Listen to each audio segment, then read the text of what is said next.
Hey guys, Lord Naren White here, the Holy Ghost, the one true God, back with you with the next video in my series, reading Heart of Darkness by Joseph Conrad.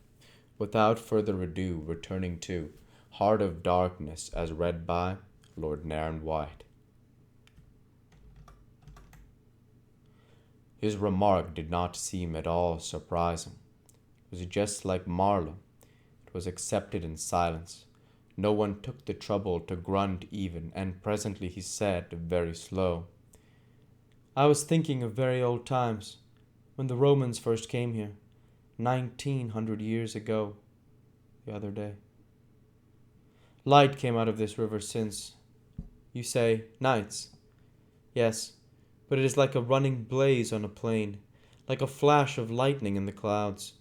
We live in the flicker. May it last as long as the old earth keeps rolling. But the darkness was here yesterday. Imagine the feelings of a commander of a fine, what do you call him, trier may in the Mediterranean, ordered suddenly to the north, run overland across the Gauls in a hurry, put in charge of one of these craft the legionnaires. A wonderful lot of handy men they must have been, too, used to build, apparently by the hundred in a month or two.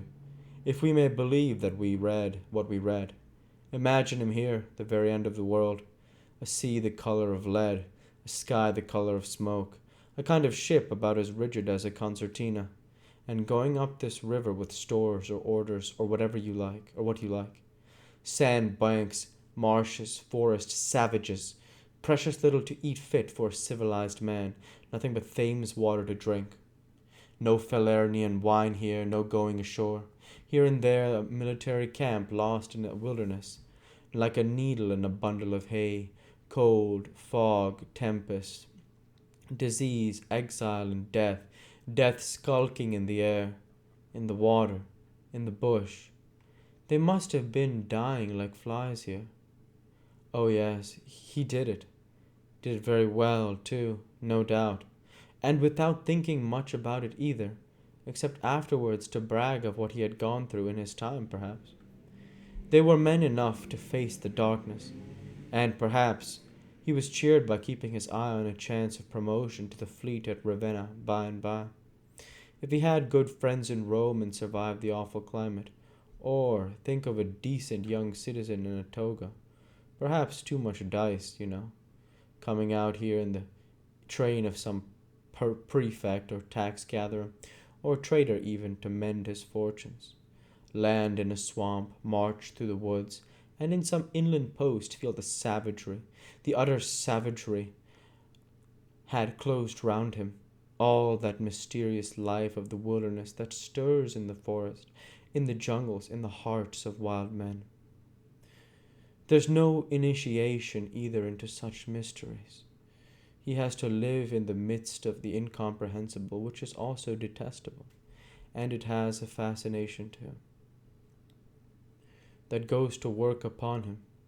The fascination of the abomination, Imagine the growing regrets, the longing to escape, the powerless disgust, the surrender, the hate. He paused.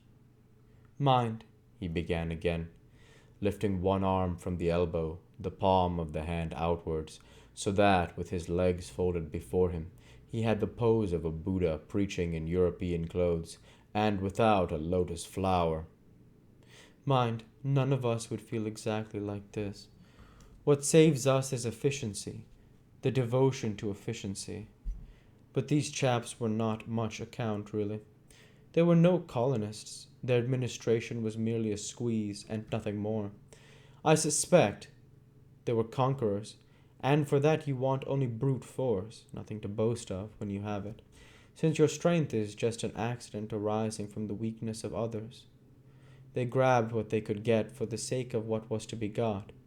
It was just robbery with violence, aggravated murder on a great scale, and men going at it blind, as is very proper for those to tackle a darkness. The conquest of the earth, which mostly means the taking it away from those who have a different complexion or slightly flatter noses than ourselves, is not a pretty thing when you look into it too much.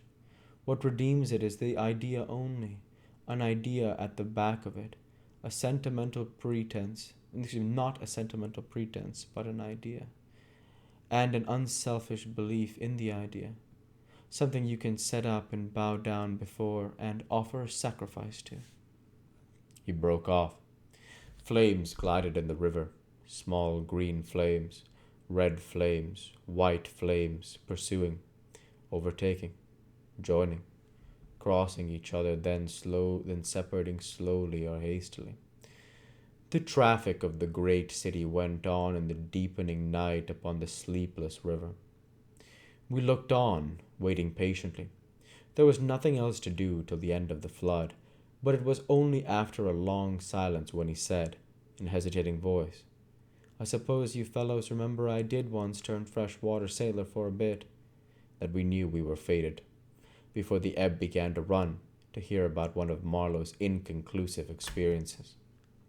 "I don't want to bother you much with what happened to me personally," he began, showing in this remark the weakness of many tellers of tales who seem so often unaware of what their audience would best like to hear.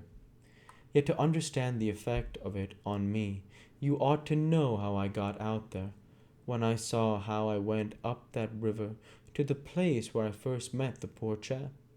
It was the farthest point of navigation and the culminating point of my experience. It seemed somehow to throw a kind of light on everything about me and into my thoughts. It was somber enough, too, and pitiful, not extraordinary in any way. Not very clear either. No, not very clear, and yet it seemed to throw a kind of light. I had then, as you remember, just returned to London after a lot of Indian Ocean, Pacific, China seas, a regular dose of the East, 6 years or so, and I was loafing about, hindering you fellows in your work and invading your homes just as though I had got a heavenly mission to civilize you. It was very fine for a time, but after a bit I did get tired of resting. Then I began to look for a ship. I should think the hardest work on earth, but the ships wouldn't even look at me, and I got tired of that game too. Now, when I was a little chap, I had a passion for maps. I would look for hours at South America, or Africa, or Australia, and lose myself in all the glories of exploration. At that time there were many blank spaces on the earth, and when I saw one that looked particularly inviting on a map, but they all looked at, I would put my finger on it and say, "When I grow up I will go there." The North Pole was one of these places, I remember. Well, I haven't been there yet, and shall not try now. The glamour's off. Other places were scattered about the equator, and in every sort of latitude all over the two hemispheres. I have been in some of them, and, well, we won't talk about that. But there was one yet, the biggest, the most blank, so to speak, that I had a hankering after. True, by this time, it was not a blank space any more. It had got filled since my boyhood with rivers and lakes and names. It had ceased to be a blank space of delightful mystery, a white patch for a boy to dream gloriously over. It had become a place of darkness, but there was in it one river especially, a mighty big river that you could see on the map, resembling an immense snake uncoiled, with its head in the sea, its body at rest, curving afar over a vast country, and its tail lost in the depths of the land. And as I looked at the map of it in a shop window, it fascinated me as a snake would a bird, a silly little bird. Then I remembered there was a big concern, a company for trade on that river. Dash it all, I thought to myself, they can't trade without using some kind of craft on that lot of fresh water. Steamboats. Why shouldn't I try to get charge of one? I went on along Fleet Street, but could not shake off the idea. The snake had charmed me. You understand it was a continental concern, that trading society, but I have a lot of relations living on the continent, because it's cheap and not so nasty as it looks, they say. I am sorry to own I began to worry them. There was already a fresh departure for me. And we'll go ahead and stop there for this week. As usual, I want to say thank you for watching, and I hope you enjoyed. Please like, comment, and subscribe as it greatly helps the channel. Light be with you all. Take care and thanks again.